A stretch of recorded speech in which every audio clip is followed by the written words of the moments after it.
오전에 설교의 제목이 진심과 전심이었습니다.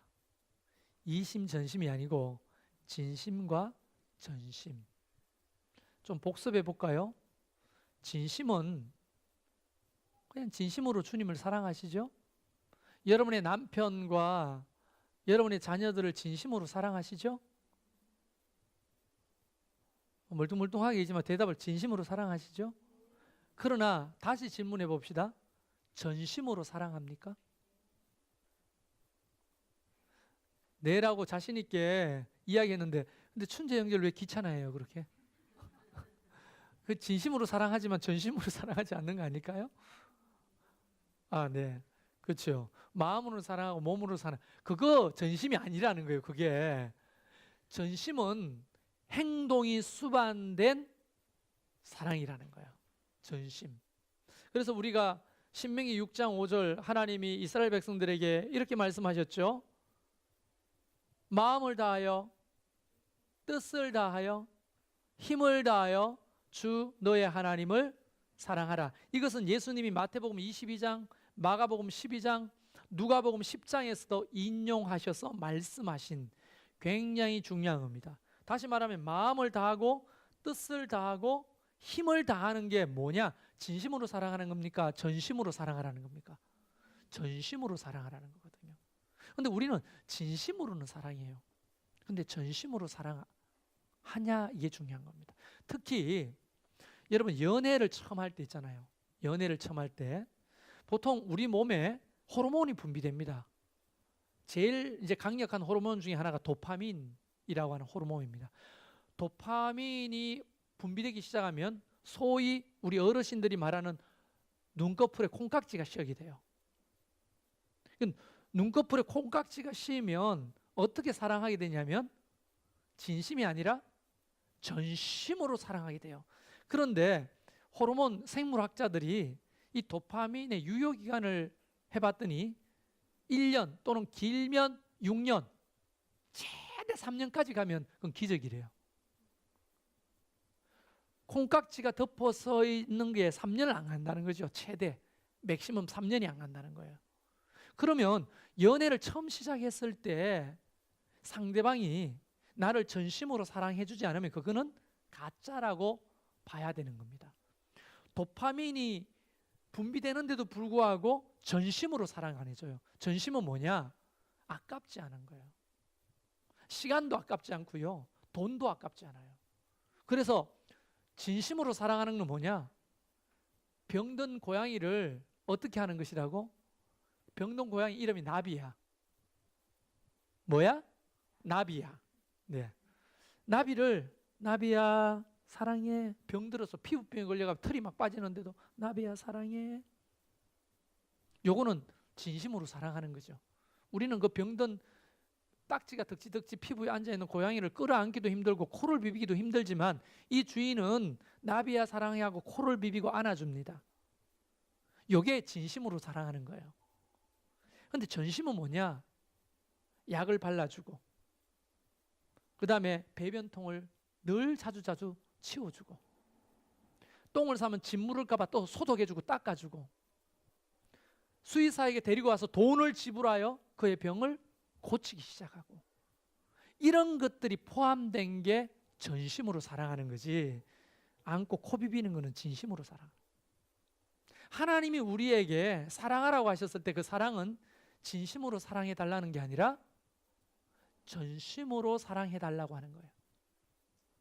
우리 아내들은 남편에게 어떤 사랑을 바랍니까?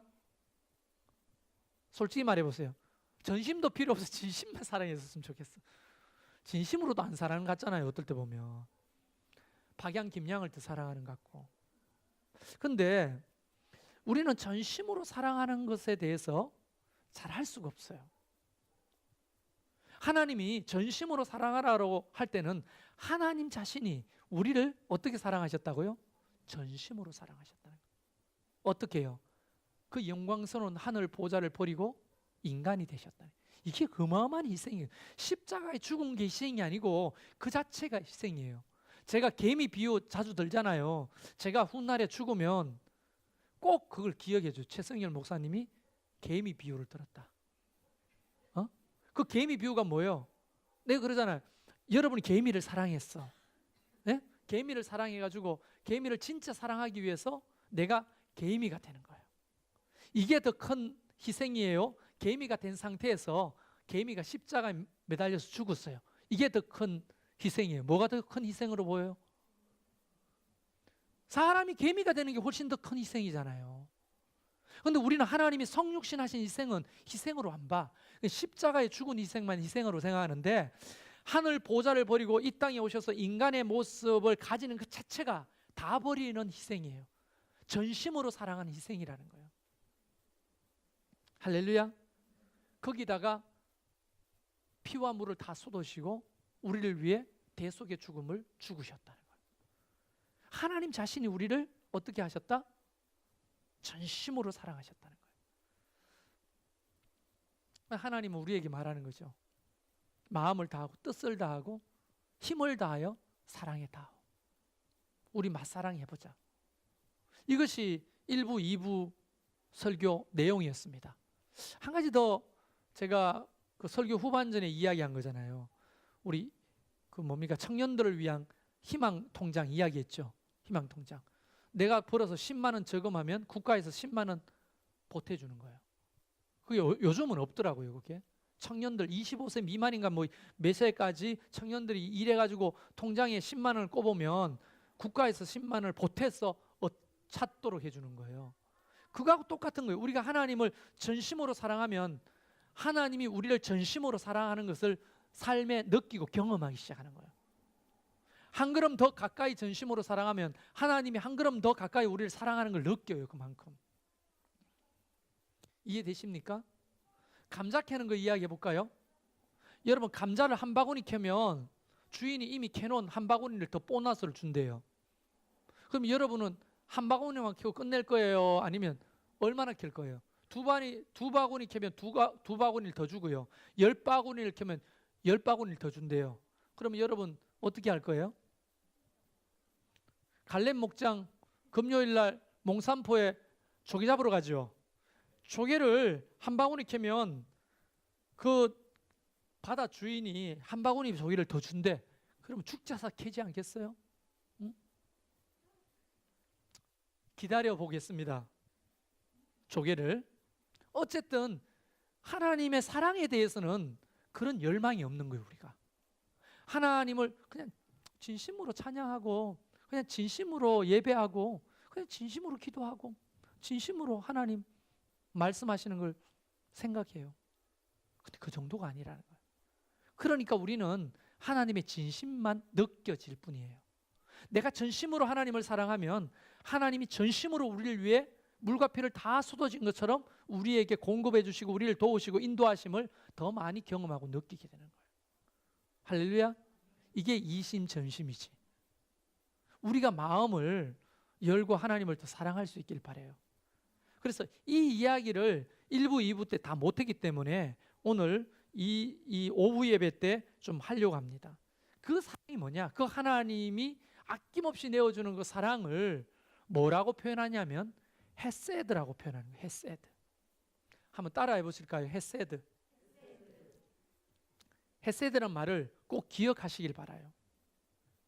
이 헤세드는 주로 사랑으로 번역되지 않고 인자하심 있잖아요. 그리고 긍휼, 이렇게 번역이 주로 됩니다. 다시 말하면 평생에 걸친 사랑이에요. 도파민이 길어봤자 1년 반, 정말 길면 3년, 그리고 반짝하다 끝나는 그런 사랑을 말하는 게 아니에요. 이 사랑은 영원토록 제자리를 지키는 바위처럼 견고한 충성스러운 사랑을 헤세드라고 말하는 겁니다. 하나님이 우리를 사랑하시는데 여러분 10년, 20년이 지나도 우리가 어린 시절에 뛰어놀던 앞산에 있던 그 바위가 나이 50이 됐는데도 가보면 있어요, 없어요? 있죠. 늘 그 자리에 있었던 저 산의 바위처럼 우리를 그렇게 충성스럽게 사랑하시는 사랑이 헤세드라는 거예요. 하나님이 여러분을 어떻게 사랑하십니까? 헤세드로 사랑하신다는 거예요. 이사야 54장 10절 말씀에 자꾸 가시는 분들 돌아오세요. 산들이 떠나며 언덕들을 옮길지라도 나의 자비는, 이 자비가 뭐예요?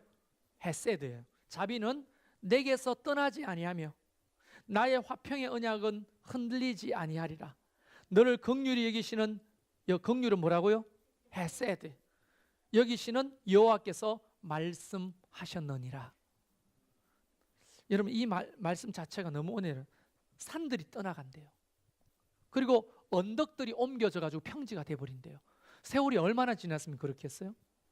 그런데 나의 자비는, 나의 긍휼은 떠나지 않고 언약을 흔들리지 않게 지키고 그 자리에 있겠다는 약속이잖아요. 우리는 간혹 이런 오해를 합니다. 하나님의 사랑에 대해서. 잘 안 풀리잖아요. 인생이 어렵고 힘든 고난을 만났어. 그러면 우리는 바로 그렇게 오해하는 거예요. 하나님 날 사랑하지 않는가 봐. 하나님 나를 떠나셨나 봐. 나는 이런 은혜를 받을 자격이 없지. 그래, 내까짓게 뭐 기도한다고 응답이 되겠어? 오해입니다. 하나님에 대한 오해예요. 출애굽기 34장 6절에 여호와께서 그의 앞으로 지나시며 선포하시되, 이게 뭐냐면 상황을 알아야 돼요. 모세가 시내산에 가서 돌판을 받았어요. 그 돌판이 뭐예요? 십계명을 받아서 오는 날, 그날 산에서 여호와가 모세에게 나타나신 거야. 그래서 나타나신 다음에 모세에게 자기를 소개하는 거예요. 하나님이 자기를 소개하는데 이렇게 소개합니다. 여호와께서 그의 앞을 지나시며 선포하되, 누가 선포하는 겁니까? 하나님이 모세에게 선포하되, 여호와라 여호와라, 자비롭고, 여기 자비가 헤세드, 자비롭고 은혜롭고 노하기를 더디하고 인자와 진실이, 여기서 인자는 헤세드, 진실하심이 많은 하나님이다. 하나님 자신이 자기를 소개할 때 뭐라고 소개하냐면 헤세드의 하나님이다 라고 소개하신 거예요. 존 오스왈드라고 하는 목사님이 성서학자지요. 이분이 헤세드에 대해서 이렇게 설명을 덧붙여 놓은 것을 보았습니다. 헤세드는 단연코 독보적인 하나님의 묘사다. 전적인 무자격자에게 베풀어 주시는 선함과 너그러움, 그것이 바로 헤세드이다. 여기서 보세요. 전적인 무자격자, 자격이 없는 우리에게 베푸시는 선함과 너그러움, 그게 헤세드라는 거예요. 하나님의 신성은 변덕스럽지 않고 믿음직했으며 자기의 유익만 챙기거나 탐욕스럽지 않다. 하나님의 사랑은 이기적이지 않다는 거예요. 우리는 이성 간의 사랑에도 이기적이죠. 좀 부부 간의 사랑에도 좀 이기적이지 않아요? 어떨 때 보면 내 힘들고 어려우면 잘 안 되잖아요. 아까 우리 이수경 목사가 정직하게 이야기했죠. 마음은 있는데 몸이 힘드니까 귀찮은 거예요. 왜냐하면 근본적으로 우리 인간은 그렇게 자기의 어떤 유익과 이익을 나도 모르게 본능적으로 구하게 되어 있습니다. 그런데 하나님의 사랑은 단연코 그렇지 않다는 거예요. 할렐루야. 그래서 헤세드는 감정이 아니라는 거예요. 반짝 이렇게 짜릿한 감정이 아니라는 거예요. 도파민, 이 호르몬의 작용으로 생기는 얼굴에 홍조가 생기고 늘 생각이 나고 보고 싶고 함께 있고 싶은 그런 순간적 감정이 아니라는 거예요. 헤세드는 행동을 포함하는 사랑이고 사랑하는 자를 위해 어떤 경우라도 개입하여 구출하는 것이다. 이렇게 존 오스왈드 목사님은 고백합니다. 그래서 헤세드가 데이트하는 거, 연애하는 거, 촛불이 켜진 레스토랑 앞에서 둘이 사랑의 속삭임을 나누는 것, 황혼이 지는데 사랑하는 이와 손을 잡고 그 황혼이 지는 해변길을 산책하는 그 행복감, 그 낭만이나 짜릿함, 그 이상이라고 하는 사실을 여러분이 기억하셔야 돼요. 뭐냐? 아까도 말씀드렸다시피 이 단어가 두 개가 만나서 헤세드를 설명합니다. 충성스러운 안정감이라는 거예요. 헤세드는 뭐라고요? 충성스러운 안정감. 그래서 이걸 우리 일상생활 속에서도 좀 느껴보면 좋겠어요. 연인들이 서로 사랑하잖아요. 충성스러운 안정감을 줍니까? 불안합니까? 선아야, 어떻게 생각해요? 불안하지? 그 사랑이 아닌 거예요, 헤세드가. 오빠랑 헤어져. 네, 묻고 싶은데 뒤에 있는 자매에게 아직 도파민이 좀 막 호르몬이 생기기 때문에 그런데요. 그런 간질간질거리고 오글거리고 행복감이 넘치는 감정 이상의 것이라는 거예요, 이게 헤세드가. 인간의 그런 사랑은 에로스라고 하잖아요. 에로스. 이 에로스는 도파민 호르몬의 영향을 받아요. 그래서 유효 기간이 정해져 있습니다. 그래서 유효 기간이 끝나면 어떻게 사랑해요? 충성스러움으로 사랑하는 거예요. 의리로. 그런 감정이 설레지 않아요, 더 이상. 춘재 형제 설레요? 안 설레죠? 재우 형제 설레요? 저렇게 거짓말을 하면 안 되죠. 설레면 왜 그래요? 안 설레죠. 우리 결혼한 지 3년 됐어요. 네, 3년. 설레요? 네, 살아남기 위해서 하는 남편들의 이야기는 저도 그랬고 여러분 모두가 더 가지고 있죠. 잘 안 설렙니다. 이 도파민이 떨어졌어요. 쉽게 소멸돼요. 원선이를 보면 알잖아요. 소멸됐지? 호르몬이 있어요 아직? 근데 왜 그래요? 우리 인간의 사랑은 한계가 있다는 거예요. 하나님의 사랑은 변하지 않는 저 언덕 저 위에 있는 바위와 같다 하는 겁니다. 그 헤세드라고 하는 것을 잘 이해하시고 오늘 이 본문을 잠깐 보자는 겁니다. 여러분, 에레미야라고 하는 선지자는 별명이 하나 붙어 있어요. 뭘까요? 좀 아시네요. 뭐요?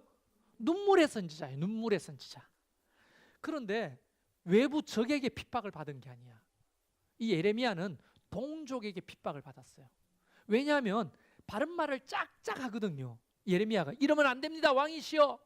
이러면 안 됩니다. 우리가 돌이켜야 됩니다. 우상 숭배 포기해야 됩니다. 하나님께로 돌아오십시오. 그리고 결국 나라가 망할 겁니다. 그러나 염려하지 마십시오. 하나님이 우리를 회복시켜 다시 돌아오게 할 겁니다. 이런 말도 안 되는 이야기를 자꾸 하니까 그 궁중에 있는 감옥에 가둬버렸어요. 예레미야를. 호리병처럼 생겼다고 했죠. 그 감옥이. 어떻게 해요? 이렇게 우물처럼 생겼다가 밑에는 이렇게 넓어지는 거예요. 거기다가 우물 속에 가둬버린 거예요. 그 보이는 것은 하늘, 그 우물, 그 동그란 하늘밖에 안 보이는 거예요. 눅눅하고 벌러지가 막 습기 찬 곳에 막 기어다니는 그곳에서 맨날 우는 거야.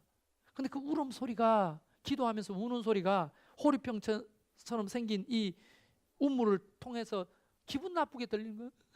주여 여호와여 이 민족을 불쌍히 여기시고 하면서 맨날 우는 거예요. 그래서 이 사람의 별명이 눈물의 선지자예요. 눈물의 선지자. 그런데 이 눈물의 선지자가 예레미야서만 기록한 게 아니라 에레미야 에가서를 기록했습니다. 에가가 뭐냐면 소리내어 울다라는 말이에요. 소리내어 울면서 기도했던 내용, 이것이 바로 에레미야 에가의 내용인데, 에레미야 에가는 비탄하고 슬픔에 빠져 있지만 하나님의 마음이에요. 이게 우리를 향하신 하나님의 마음, 이스라엘을 향한 하나님의 마음이에요.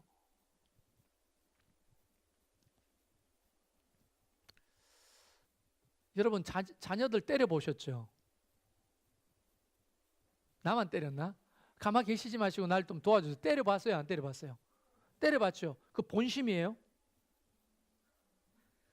정말 화가 나가 때렸어요? 아니면 애 잘 되라고 때렸어요? 내가 예본이 6살 때 손톱 뜯는다고 파리채로 손바닥을 한 30대를 때렸어요. 6살 때. 그리고 쫓아내버렸어요. 문 밖으로. 그게 본심이 아니야, 예본아. 그거는 이 손가락을 물어뜯어가 손톱이 하나도 없는 거야. 그 엄마가 뜯지 마라 해도 애가 정신없이 막 뜯는 거야. 안 볼 때만 뜯는 거예요. 몰래 이렇게 뭐 하나 봤더니 막 뜯는 거예요. 그래서 뜯지 마 경고하다가 아 저거 충격요법을 줘서라도 좀 안 해야 되겠다 하고 예본이를 위해서 그 6살짜리 손바닥에 파리채로 가지고 사정없이 때린 거예요. 그리고 나가, 손톱 뜯으려면 나가라고. 그리고 문을 닫아버렸죠. 현관문 앞에서 캐리어 있거든요. 분홍색 캐리어 있어요. 거기에다 가지고 나가 앉아가 막 우니까 주인 아줌마가 니는 밤에 나와가지고 와 울고 있노? 막 이런 이야기가 여러분 들어보셨잖아요. 한 번만 더 말하면 7번째 말하는데 그때 제가 때린 그 때림이 본심이 아니죠. 본심이. 근데 자녀들이 그걸 언제 아느냐? 철이 들어야 아는 거죠. 철이 들어야. 이스라엘 백성들이 하나님을 떠났습니다. 우상을 숭배했어요. 그들은 범죄했습니다. 하나님이 어떻게 하냐? 이대로 뒀다가는 이 민족이 완전히 망하겠다. 내가 이 민족에게 잠깐의 고난을 줘서 역사 속에서 살아남는 민족이 되도록 내 뜻을 다 이루는 민족이 되도록 하려면 할 수 없이 잠깐의 고난을 줘야 하겠다 하고는 아수르와 바벨론을 통해서 북이스라엘은 아수르에 의해서 망하고 남유다는 바벨론에 의해서 망하게 되는 거예요. 다. 근데 이스라엘 백성들은 어떻게 원망합니까? 하나님을? 하나님이 살아계신다면 우리에게 어떻게 이러실 수가 있냐? 하나님 우리를 버렸어 라고 오해했죠. 그때 하나님이 에레미야에게 하나님의 마음을 막 부어주셨어요. 그 부어진 하나님의 마음을 기록한 것 중에 한 대목이 바로 이런 겁니다. 이는 주께서 영원토록 버리지 아니하실 것임이며. 이스라엘 백성들을 하나님이 버린 게 아니라는 거예요. 내가 예본이를 쫓아냈을 때 그게 예본이를 버린 게 아니잖아요. 겁 줘가지고 손톱 안 물어 뜯어가지고 저렇게 처녀가 됐을 때 그래도 이쁜 손톱에 매니큐어라도 칠할 수 있어야 되잖아. 그런데 손톱이 없어가지고 반쪽짜리밖에 없으면 애들 다 매니큐어 칠하고 이쁘게 다니는데 어떻게 할 거예요? 그런 빅픽처가 있는 거예요. 아빠에게는 빅피처. 그걸 가지고 쫓아낸 거지. 예본이가 아빠 날 버렸어 이렇게 생각하듯이 이스라엘 백성들이 하나님을 그렇게 생각했다는 거예요. 근데 하나님은 그게 아니라는 거예요. 헤세드로 사랑한다는 것은 절대 버리지 않는 사랑을 말하는 겁니다. 버리지 않는 거. 축구할 때 박성일 목자한테 가장 많이 들었던 얘기가 있어요. 뭔지 아세요? 버려! 버려! 이거예요. 아마 자기도 기억날 거예요. 나가는 공을 에너지를 막 써가지고 일부러 그걸 잡지 말고 버리라는 거예요. 그걸. 에너지를 빼지 말라는 거예요. 버리라는 거예요. 이게 나쁜 말은 아니죠. 코치처럼 이제 버려 이러면 또 우리는 아마추어니까 끝까지 따라가 잡아야 되거든요. 그러다가 힘 지쳐가지고 걸어 다니는 거예요. 그러지 말고 버릴 건 빨리 버리라는 거예요. 나가는 거는. 그래서 버려. 근데 그럼 내한테 버리라고 했나 지금? 근데 우리는 간혹 축구할 때도 마찬가지고 어떤 물건도 쉽게 버리고 어떤 사람도 쉽게 버리고 포기하잖아요. 근데 하나님은 우리를 버리지 아니하신다는 거예요. 할렐루야. 여러분 만약에 지금 나는 하나님으로부터 버림받았다라고 느끼는 사람이 있다면 오해를 푸시기를 주의 이름으로 축원합니다. 하나님이 여러분을 버리신 게 아니에요. 근데 우리는 자꾸만 마귀가 우리를 참소한다고 했죠. 마귀는 뭐 하는 사람이라고요? 뭐 하는 존재라고요? 우리를 참소. 왜 이런 어려운 말을 썼는지 모르겠는데 쉽게 말하면 고발. 조금 더 쉽게 말하면 우리를 자꾸만 정죄감에 빠뜨린다는 거예요. 너 안 돼. 너 하나님이 너는 버렸어. 다른 사람 몰라도 너는 버렸어. 왜? 네 있잖아. 말하지 않는 그 죄. 너 숨기고 있는 그 죄들 있잖아. 습관들. 기억 안 나? 내가 이야기해 줄까?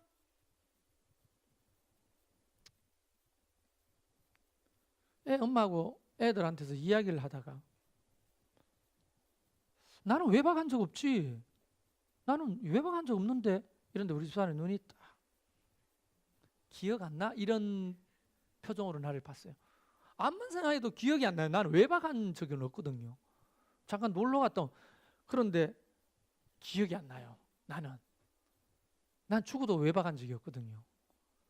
근데 돌아서서 가만히 생각해 보니까 진짜 외박을 많이 했더라고. 내가 사역 때문에 외박도 하고 막 청년들하고 막 놀러 다니면서 새벽같이 두르고 막 그 청년들 데리고 막 영화 보다가 새벽 영화 보다가 새벽기도 바로 가고 막 그것도 다 외박이죠 사실은. 그런데 우리는 잘 기억을 못하면서 이렇게 생각하는 거야. 아, 그래 내가 나쁜 놈이구나. 내가 좋은 남편이나 좋은 아빠가 못 됐구나. 아, 나쁘구나 나는. 그래서 나 같은 사람에게는 하나님이 나를 사랑하지 않을 거야. 나는 사랑받을 자격이 없어. 내 같은 놈이 무슨 목사가 돼가지고 말씀을 전한다고 해. 나는 끝이야. 이렇게 생각하는 것 자체가 마귀가 하는 짓이라는 거야. 자꾸 참수하는 거야. 우리의 잘못과 우리의 정죄감을 끊임없이 우리 속에서 해가지고 그게 어디까지 갑니까? 나의 정체성까지 영향을 미치는 거야. 우리가 하나님의 자녀가 된 것을 망각하게 하고 하나님 우리를 포기하지 않고 사랑하는 것을 오해하게 하는 거예요. 이게 마귀의 목적이에요. 여기서 높아심에 의해서 말씀드리는 건데 아 그렇기 때문에 난 멋대로 살아도 돼. 이 말은 아니라는 것을 여러분 아시길 바라요. 하나님은 우리를 버리지 않습니다. 여러분이 어떤 상태이든지 버리지 않습니다. 할렐루야. 그러면 내가 목사로서 이곳에 서 있는 것은 하나님의 은혜일까요? 아닐까요? 어떤 은혜예요? 헤세드죠. 헤세드의 사랑 때문에 내가 오늘도 여기 서 있는 거죠. 만약 우리의 과거의 삶을 전부 다 들춰가지고 그것을 자격을 운운한다면 오늘 여러분이 이곳에 앉아있을 사람 몇 사람이 되며 저 또한 이곳에서 설교할 수 있을까요? 하나님의 헤세드는 우리의 상태와 상관없이 우리를 끝까지 버리지 않습니다. 우리는 버리는 카드가 아니에요. 하나님 앞에서는. 할렐루야. 망해도 버리는 카드가 아니에요. 병들어도 버리는 카드가 아니고요. 일이 제대로 안 풀려도 버리는 카드가 아니에요. 우리가 죄를 지어도 하나님이 쉽게 우리를 버리지 않습니다. 그리고 이렇게 말씀하십니다. 비록 근심하게 하시나 그의 풍부한 인자하심에 따라 긍휼히 여기시고. 여러분 이 헤세드는 뭐가 동반된 사랑이라고요? 행동이 동반된 사랑이라고 말씀드렸죠. 그러므로 비록 근심 속에 있지만 우리가 삶이 여러 가지 힘들잖아요. 병들어서 힘들고 가난해서 힘들고 관계가 깨져서 힘들고 내가 원하는 바가 제대로 안 돼서 힘들고 직장 찾아야 되는데 직장이 없어서 힘들고 결혼해야 되는데 결혼 대상이 없어서 힘들고 여러 가지 힘들잖아요. 교회가 부흥해야 되는데 안 돼가 힘들고 건축해야 되는데 돈이 없어서 힘들고 이런 근심 속에 있지만 그의 풍부한 헤세드는 우리를 긍휼히 여기신다. 뭐예요? 행동하는 사랑을 하나님이 예비해 두셨다는 거예요. 우리는 스토리를 알기 때문에 그 스토리를 압니다. 뭐예요? 이스라엘 백성들이 바벨론으로 포로로 끌려갔습니다. 나라 끝났습니까? 70년 만에 하나님이 다시 극적으로 돌아오게 하셔서 성전을 세우고 나라를 회복시키잖아요. 할렐루야. 그 어느 때보다 신앙의 수준이 굉장히 좋았을 때가 언제냐? 그 포로에서 돌아왔을 때예요. 포로에서 돌아왔을 때 학개, 에스라 같은 사람 이런 사람들이 함께 영적으로 갱신하자고 하고 회개하자고 하고 그 어느 때보다 비록 가난하고 성전은 스룹바벨 성전은 옛날에 솔로몬 성전에 비해서 너무 초라하기 짝이었고 그들의 직장도 그들의 벌이도 시원찮고 힘들지만 그들은 그 어느 때보다 하나님을 사랑하는 선민으로서의 영적인 준비를 갖출 시기가 바로 그때였거든요. 그러니까 하나님은 어떻게 하셔요? 그 민족에게 준비가 되니까 예수 그리스도를 오게 하시잖아요. 가장 번창할 때 다윗 때 솔로몬 때 왜 예수님이 안 왔어요? 가장 영적으로 가난한 마음을 가졌을 때 영적으로 가장 거룩하고 하나님 앞에 가까이 있었을 때 하나님이 그 민족에게로 찾아오신 거예요. 할렐루야. 그러니까 여러분이 받는 그 근심을 통해서 하나님은 하나님을 더 찾고 하나님 앞에 진심이 아니라 전심으로 사랑하는 자로 우리를 다듬어 가시는 거예요. 그러면서 우리에게 피할 길을 주시고 할렐루야. 우리를 시험 들게 하시지만 우리를 피할 길을 주시고 우리가 감당하지 못하면 감당할 수 있는 은혜를 주시고 하나님이 다 예비해 놓고 계시다는 거예요. 그런데 그게 미래이기 때문에 안 보이는 거야 지금. 그래서 불안한 거예요. 우리는 건축이 지금 되는지 안 되는지 우리는 몰라요. 불안한 거예요. 그러나 하나님 손에서는 다 그런 하나님의 정말 빅피처가 있는 거예요.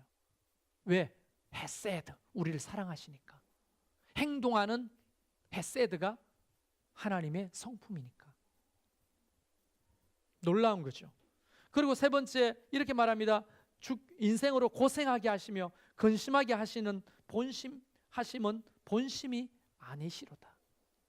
비록 우리가 나라를 잃고 다른 나라에 종로로 타며 포로로 끌려갔지만 그때가 하나님이 본심이 아니라는 거예요. 본심이 뭡니까? 진짜 미워하거나 진짜 싫어가지고 옛다 너가 죄값을 한번 받아봐라, 고생하면 지대게 해가지고 정신 차려봐라, 이런 마음이 아니시라는 거예요. 하나님은 그 포로 기간 70년 동안 하시는 일이 너무 컸어요. 70년 동안 하나님을 향한 믿음이 뭔지를 많은 선지자를 통해 깨닫게 하시고, 여러분 다니엘 같은 사람이 바로 그 포로 생활 속에 등장하는 거예요. 사드락과 메삭과 아벳느고 같은 사람들이 그 포로 기간에 등장하는 거예요. 에스겔 같은 하나님의 선지자들이 바로 포로 기간의 환상을 보고 그에게 알려주시는 거예요. 그 포로 기간은 고통받는 것만 생각하면 하나님이 우리를 버린 것 같고 미워하시는 것 같지만 하나님의 본심은 그게 아니라는 거예요. 본심이 있어요. 하나님의 본심. 그게 뭡니까? 헤세드예요. 헤세드. 하나님의 본심이에요. 그게. 여러분이 혹시 지금 여러분이 받는 고난이 있고 어려움이 있고 아픔이 있다면 그건 하나님의 본심이 아니에요. 하나님의 본심은 뭐라고요? 헤세드예요. 헤세드. 여러분을 죽기까지 사랑하셨던 그 하나님의 행동하는 사랑, 그게 헤세드가 하나님의 본심이라는 거예요.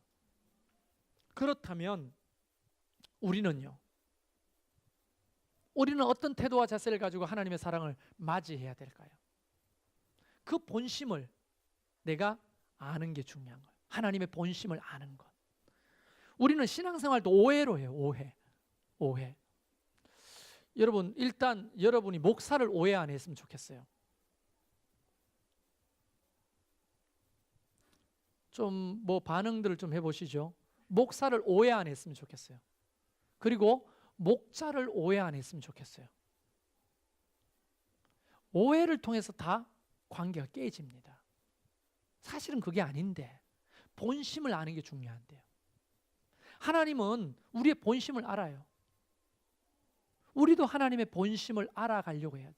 그래서 여러분이 힘들고 어려운 상황 속에 처해 있을 때 하나님을 원망하고 하나님 앞에 투덜거리고 하기보다 하나님의 본심, 그 헤세드를 알아가면 그 가운데 기적이 있는 거예요. 여러분 욥이 그런 거 아닙니까? 욥만큼 고난받은 사람이 누가 있어요? 실눈 뜨고 깊이 생각하는 척 하지 말고 눈을 동그랗게 뜨고 난주자매 저를 보세요. 네. 피곤하니까 그렇죠. 오후 시간이 좀 피곤합니다. 저도 그렇고. 지난번에 선교사님 와서 오후 시간에 설교 듣는데 힘들더라고요.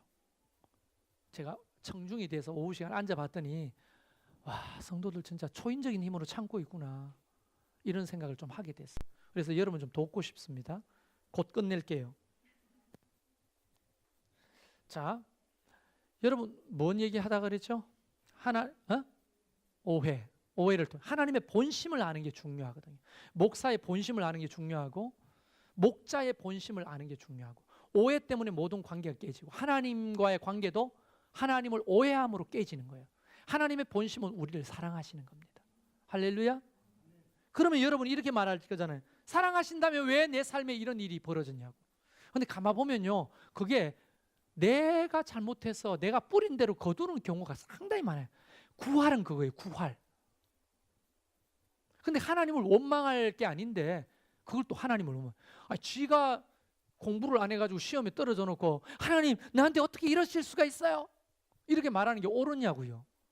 지가 100만 원 경영을 해가지고 사업을 망해놓고 하나님 나한테 이런 경우가 어디 있어요? 이렇게 말할 수 있나요? 지가 안 좋은 거 막 뭐가 병 걸렸으면서 하나님 나한테 어떻게 이런 일이 벌어질 수 있나요? 이렇게 오해하면 안 된다는 거예요.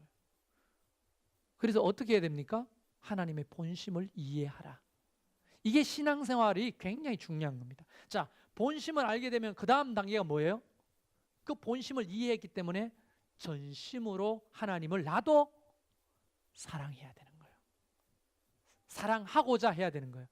순간 헤세드의 수준까지 도달할 수는 없으나, 순간 전심으로 사랑할 수는 없으나, 전심으로 사랑하는 게 옳은 거구나, 이것을 알고 한 걸음씩 한 걸음씩, 높이로 따지자면 종이 한 장 높이만큼 성장해 가는 거예요.